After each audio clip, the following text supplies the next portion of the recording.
umur saya 32 tahun. Saya awalnya berenang itu karena saya dulu waktu kecil nggak mau naik dari kolam renang.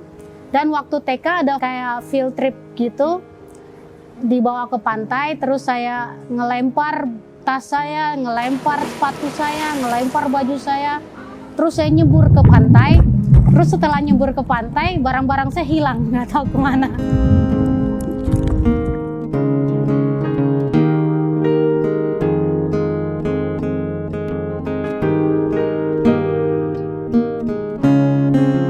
Rasanya berenang saat kecil itu kayak bahagia aja, lihat air banyak gitu, pengen nyebur gitu, pengen ngeliat apa sih isi di bawah air, apa sih yang ada di dalam air, ngapain sih orang di bawah air gitu.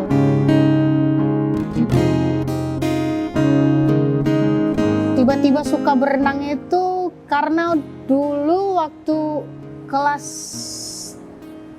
SD kelas 1 saya itu diajaki tetangga buat belajar berenang di salah satu hotel di Sumatera Barat, Padang. Terus orang tua saya, oke, anak saya juga harus bisa berenang. Habis gitu saya belajar berenang dan waktu durasi belajar berenang hanya 1 jam. Tapi saya bisa 3 jam di dalam kolam renang, saya nggak mau pulang. Pas semenjak itu ibu saya bilang, oke, saya terusin belajar berenangnya. Anak saya mungkin suka di air daripada di darat.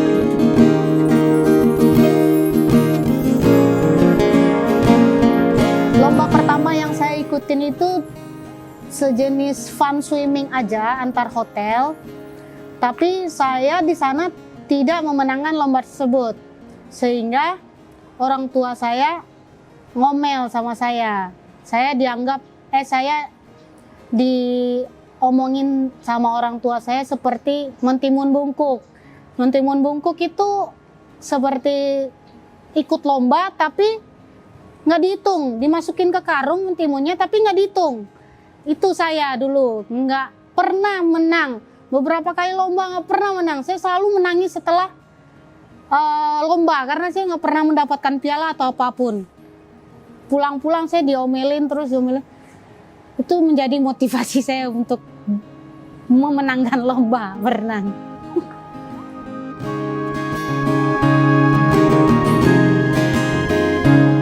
Untuk mengikuti lomba profesional renang itu harus bisa 4 gaya, yaitu gaya bebas, gaya dada, gaya kupu-kupu, gaya punggung. Saya harus bisa 4 gaya baru bisa ikut lomba profesional. Setelah 2 tahun belajar berenang, untuk menguasai 4 gaya tersebut, saya baru bisa mengikuti lomba profesional. Dan orang tua saya sangat mendukung saya untuk mengikuti lomba profesional. Karena untuk mengikuti lomba profesional, saya mesti latihan pagi dan sore. Pagi saya latihan jam 4 pagi sampai jam 6, lalu saya pergi ke sekolah. Lalu sore juga jam 4 sore sampai jam 6 sore. Alasan orang tua saya mengikuti saya lomba untuk menjadi atlet profesional supaya saya tidak keluyuran kemana-mana.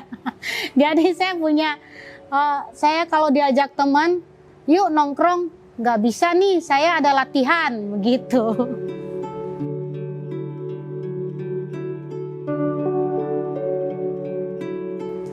Saya sempat merasakan jenuh. Aduh, apa saya harus berhenti aja, fokus ke sekolah gitu. Atau cari cabang olahraga lain. Saya pernah mengikuti cabang olahraga wushu dan hampir ikut ke profesional. Tapi setelah itu pelatih saya memanggil saya kembali dan pelatih saya mengatakan, ayo ada perlombaan lagi nih, lumayan bonusnya, kata pelatih saya. Dan saya tertarik saat itu karena bonusnya, saya mulai lagi untuk latihan lagi. Saya mengikuti lomba tersebut karena saya ingin membantu keuangan dalam keluarga juga. Karena orang tua saya lagi ada masalah saat itu dan saya ingin mencari uang sendiri untuk uang kuliah saya ke depan. Saya memikirkan itu agar orang tua saya tidak terbebani.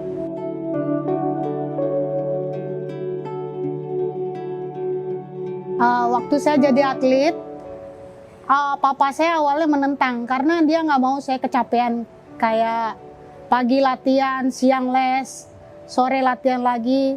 Papa saya bilang ke mama saya, nanti anak lu sakit kuning gitu.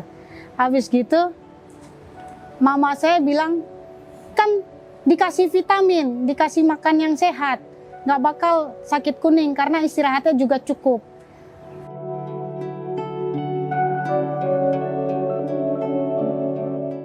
Titik terendah saya waktu itu, saya nggak kepilih waktu kejuaraan dunia. Saya udah latihan di Jakarta selama 3 minggu, terus saya dipulangin lagi ke Padang karena nggak kepilih. Setelah di Padang, itu saya kayak, gue nggak mau latihan lagi ya gitu. Setelah itu pelatih saya bilang, jangan, lu berbakat. Dan saya mulai pelan-pelan kayak ke kolam lagi kayak 3 kali seminggu, nggak setiap hari.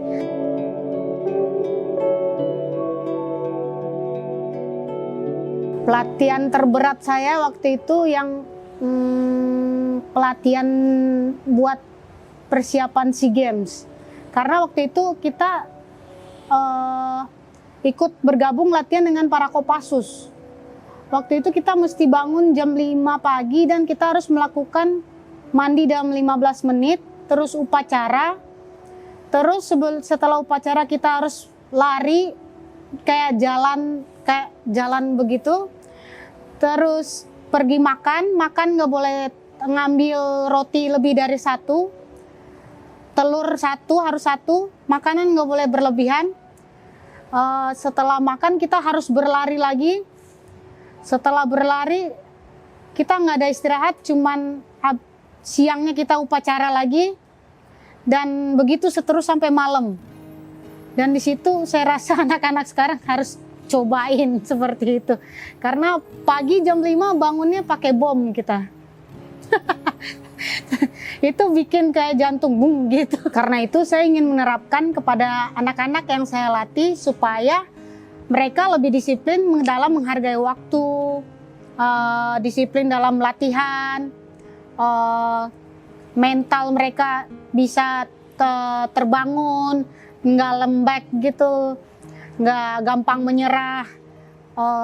Anak-anak sekarang itu ya dikhawatirkan mentalnya itu agak kurang kuat gitu, karena mungkin nggak ada pelatihan deh kayak gitu.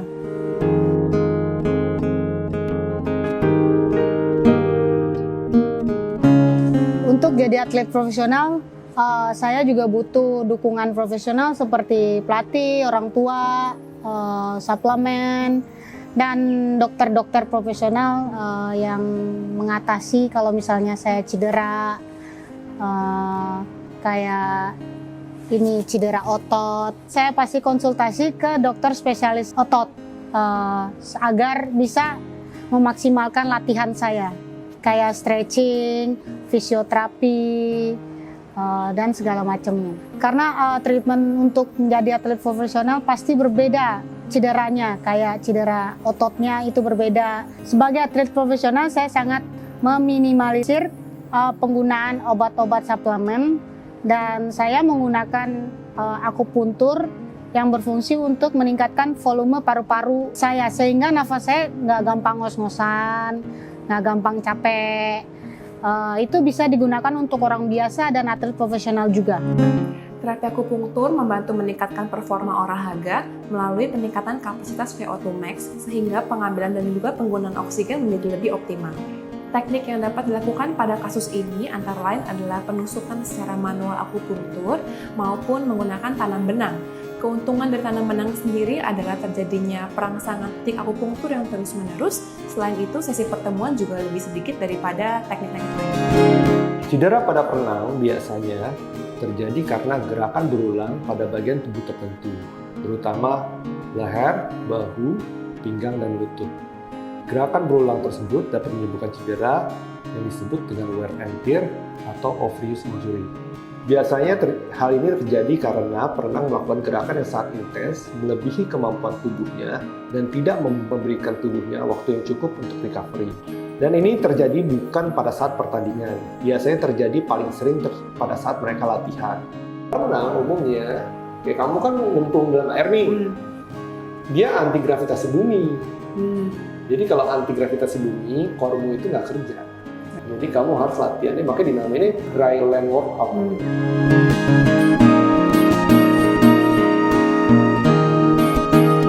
Setelah umur saya cukup untuk pensiun di dalam bidang atlet profesional, saya fokus membangun swimming course untuk anak-anak dan ibu-ibu yang ingin belajar berenang, khususnya untuk ibu-ibu yang disarankan dokter untuk melakukan treatment kesehatan seperti asam urat, saraf kejepit, kelebihan berat badan. Kenapa saya fokus mengajar renang ke anak-anak? Karena saya ingin membagikan pengalaman dan ingin memberikan mereka pembelajaran dalam dunia atlet profesional dan serta membentuk mental mereka agar lebih bagus dan kuat.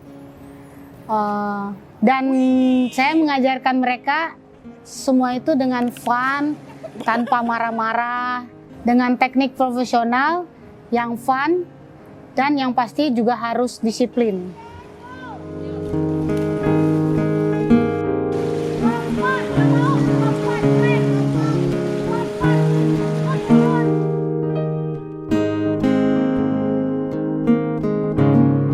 Buat saya, dunia renang ini adalah jalan satu arah, karena saya udah menunjuk satu profesi, saya tidak bisa balik lagi.